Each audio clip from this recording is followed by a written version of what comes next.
ভাই, এই ভাইরাল সেলের স্টোরি জানলে তুমি কখনোই আর হতাশ হবে না, সর্বদা আল্লাহর উপর ভরসা রাখবে। তো এ হলো অরুণ কুমার, যার ভাইরাল হাসি তুমি সোশ্যাল মিডিয়ায় একবার না একবার দেখেই থাকবে। তো অরুণ মুম্বাইয়ের একটা অতি দরিদ্র পরিবারে জন্মেছিল।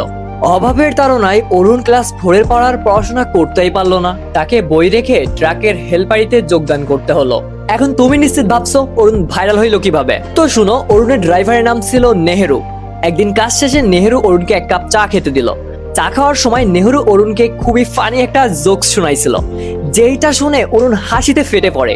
আর ওই মোমেন্টটাই ভিডিও করে নেহেরু যখন ইন্টারনেটে ছাড়লো, বুম, অরুণ রাতারাতি ভাইরাল। আর মজার ব্যাপার কি জানো, ভাইরাল হওয়ার পর অরুণ এখন আর হেল্পারই করে না, কারণ তার ওই ভাইরাল ভিডিওই তাকে সরকারের সামনে এনে দিয়েছে। সরকার এখন তার দেখাশোনা করে। অরুণের এই স্টোরি আমাদের শিক্ষা দেয় যে আল্লাহ যা করে ভালোর জন্যই করে।